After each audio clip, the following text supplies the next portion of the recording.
Sabeeh here, and in this video I am going to talk about what I as an S8 user want in the Samsung Galaxy S9.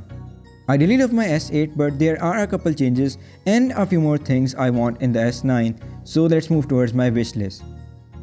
So the first and the most important thing I want Samsung to kinda improve is the durability of the S9.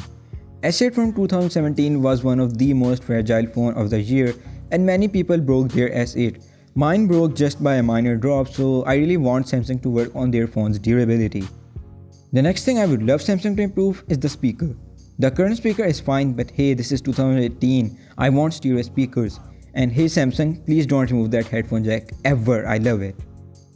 I really want Samsung to improve the camera on the Samsung Galaxy S9.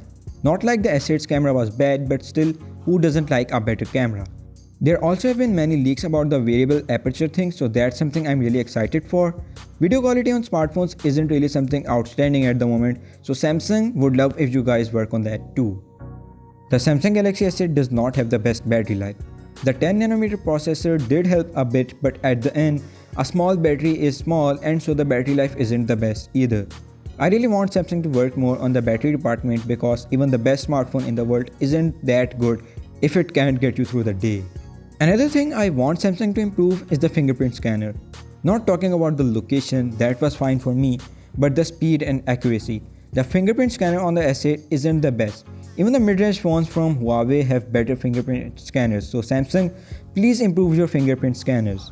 So let's talk about the small things now. The Samsung Galaxy S8 has the same amount of RAM as my Huawei Mate 10 Lite, which costs even less than half the price of the S8. Samsung, please make that switch to the 6GB RAM because my S8 kinda gets a bit slow when I am using a lot of apps. Moreover, the in-display home button of the S8 is awesome. Would love to see an improved version of that in the S9. So guys, that's pretty much it. Thanks for watching the video. Please subscribe to the channel if you want to watch more similar videos. And please follow me on social media. I'd really love that. Peace and Assalamu Alaikum.